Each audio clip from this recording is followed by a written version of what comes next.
Beliau itu profesinya seorang pramugari. Dalam pramugari profesi yang beliau jalani, tentu banyak kegiatan-kegiatan keduniaan yang terjadi, sehingga juga untuk berhijab pun dulu belum punya kesempatan, pergaulan juga luar biasa. Di ujung hidupnya, Mas, ini yang penting saya sampaikan, dia memutuskan untuk berhenti, selesai, dan dia aktifasikan sisa hidupnya untuk memperdalam Islam. Dia ikut pengajian untuk merubah dirinya. Ketika ikut pertama pengajian, ternyata baru ikut pertama diagnosis muncul, kena kanker. Lalu masuk rumah sakit. Yang kedua itulah sampai terakhir, ternyata dia berada di rumah sakit sampai ujung hayatnya menjemput. Tapi tahu Anda apa yang terjadi?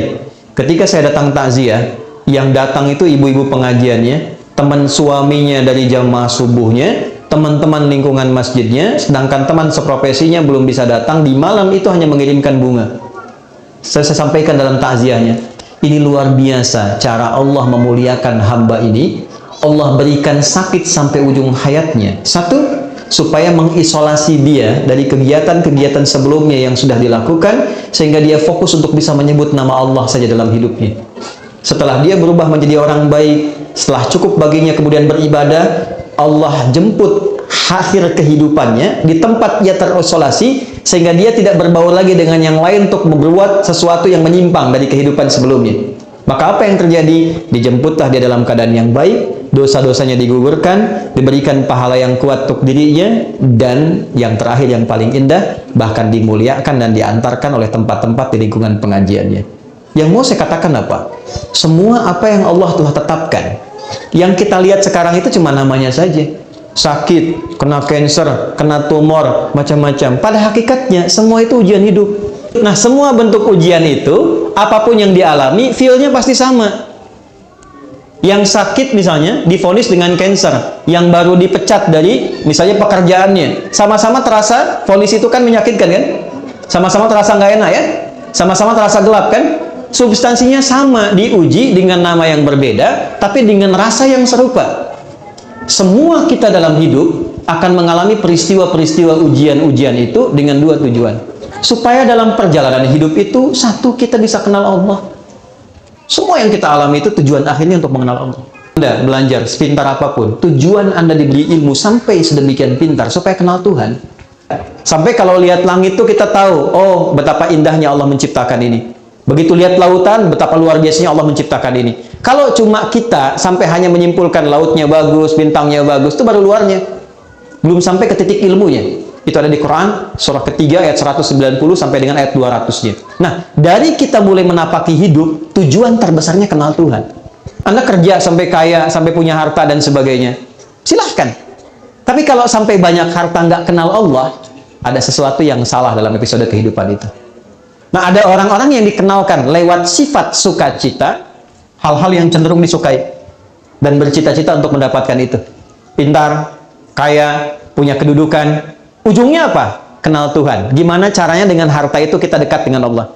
Gimana caranya dengan kedudukan kita dekat dengan Allah? Ini konsepsinya ada di Nabi Sulaiman misalnya. Ketika dipuji, Anda begitu hebat, bisa menaklukkan awan dan sebagainya. Apa jawab beliau? Hadza min fadli rabbi liyabluwani aashkuru am akfur. Ini keutamaan yang Tuhan titipkan pada saya hanya untuk menguji secara konseptual apakah saya kenal Allah atau tidak. Mengenal Allah dengan sifat sukacita disebut dengan syukur namanya. Syukur itu bukan sekedar mengucapkan alhamdulillah di lisan kita dari nikmat yang kita terima.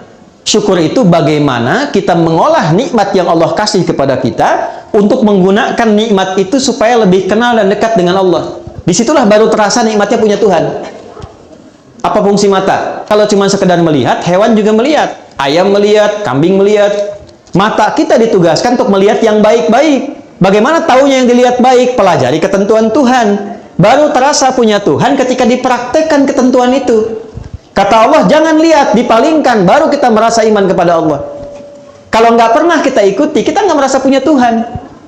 Makanya yang sudah beriman, sudah berislam, kan nggak semua bisa dilihat. Ya kan? Anda keluar, lihat reklame di luar, ada tampilan postur yang tidak boleh dilihat, kan Anda palingkan kan? Lalu lisan Anda berkata, astagfirullah, nama Allah disebut. Yang kedua, ada ujian yang kedua, terasanya duka. Secara konseptual, apa yang diberikan? Ya, Allah kasih contoh, misal ujian pertamanya sakit, Anda sebut sakit tadi. Tahu Nabi Ayub kan? Oke, Nabi Ayub dengan kita soleh mana? Nabi Ayub. Beliau Nabi, kita bukan. Pernah nggak berbuat maksiat Nabi Ayub? Tidak. Salah apa Nabi Ayub sampai diuji dengan penyakit yang dideskripsikan dalam Al-Quran? Penyakit itu tidak akan pernah dialami orang setelahnya dan tidak pernah dialami orang sebelumnya. Tidak akan pernah dialami orang setelahnya dan tidak pernah dirasakan orang sebelumnya. Artinya spesial, betul-betul sakit. Dan untuk menuju sakit itu ada dua proses dulu. Hari pertama, semua aset beliau itu habis semua. Beliau itu orang kaya, yang kaya luar biasa. Ternaknya banyak, kebunnya banyak. Hari pertama, satu hari, ternaknya mati semua, kebunnya terbakar. Ya, apa yang terjadi? Malah makin meningkat ibadahnya. Terima kasih ya Allah, Engkau titipkan ujian ini untuk saya, bukan pada hamba yang lain. Engkau percaya dengan saya. Setan makin penasaran. Ya Allah, minta izin. Yang kedua, wafatkan semua keluarganya dari anaknya.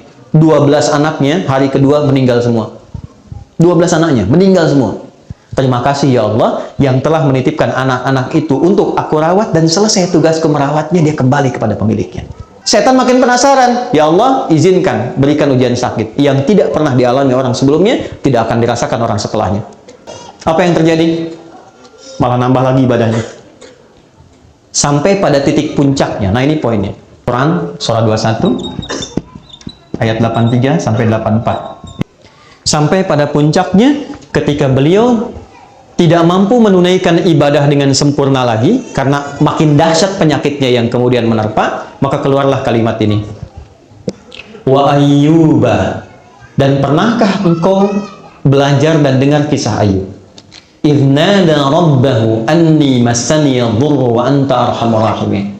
Ketika beliau bermohon pada Allah dengan mengatakan, ya Allah, penyakit ini, perhatikan kalimatnya, sudah mulai mengganggu aku sehingga aku tidak bisa menunaikan ibadah lagi dengan sempurna. Jadi minta sembuhnya itu bukan sekedar ingin sehat, tapi motivasinya untuk lebih mendekati Allah. Anda kalau sakit pengen sehat. Nah, setelah sehat tuh mau ngapain? Di Quran itu ada panduan yang sangat indah. Kalau penyakit Anda ingin disembuhkan, ya, dengan cepat, tatkala orang memvonis Anda mustahil, tidak mungkin dan sebagainya, maka satu hal yang pernah dicontohkan Nabi Ayub, arahkan kesembuhan itu dengan tujuan untuk meningkatkan kedekatan diri dengan Allah. Ya Allah, penyakit ini sudah mulai menghambat hamba untuk semakin meningkatkan ibadah kepadamu, sedangkan kau yang paling sayang kepadaku. Kalau pada yang paling sayang tidak menyembuhkan, kepada aksi apa lagi aku mesti berharap? Wa anta arhamur rahimin. Apa yang terjadi? Fastajabna. Dijawab itu dengan cepat tanpa jeda. Tapi kapan pengabulan itu terjadi? Ketika sabar dijalani. Isinya berkata begini, Papa, kalau bahasa kita ya, Papa kan Nabi, Rasul. Minta aja sama Allah sembuh.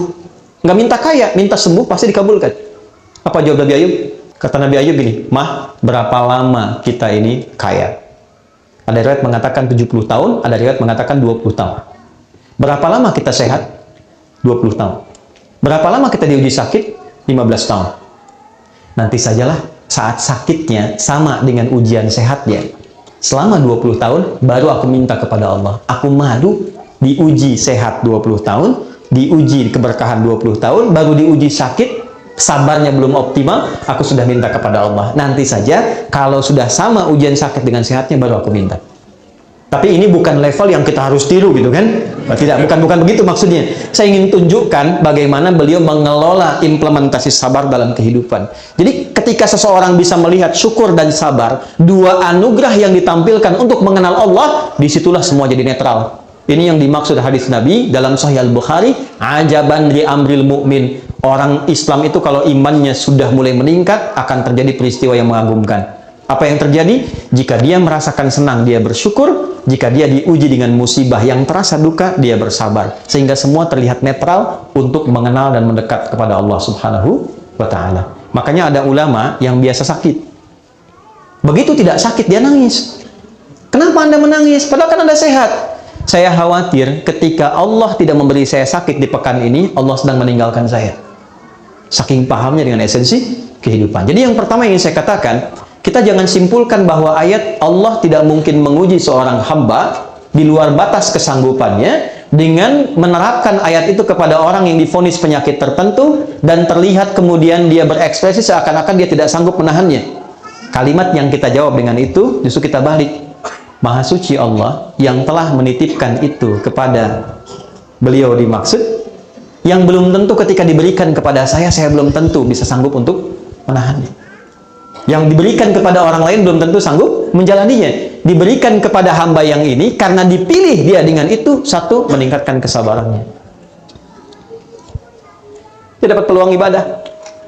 Jadi kalau Anda menghadapi apapun, persepsikan itu dalam bahasa Quran, satu, sebagai peluang ibadah untuk mengenal dan mendekat kepada Allah dengan apa yang khusus diberikan pada kita, bukan pada orang lain.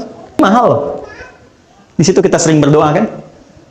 Di situ kita sering sebut namanya. Berapa banyak yang dinilai? Di situ kita simpulkan untuk kreatif, menjalani hidup dengan baik. Di situ kita simpulkan untuk tidak memanfaatkan waktu dengan baik, tidak sia-sia lagi. Mahal. Yang belum tentu kita dapatkan itu pada situasi yang orang sebut dengan kata-kata dia sehat. Jadi pada akhirnya, sakit dan sehat itu hanya titipan dari Allah untuk semakin meningkatkan ibadah kita kepada Allah. La yukallifullahu nafsan illa wus'aha, bukan dipahami dari ekspresi hambanya, tapi dipahami dari perspektif Allahnya ketika memberi. Allah menilai dia sanggup menjalani itu sampai titik yang diberikan oleh Allah untuk bisa menanggungnya. Adapun yang didapatkan dari situ adalah hikmah.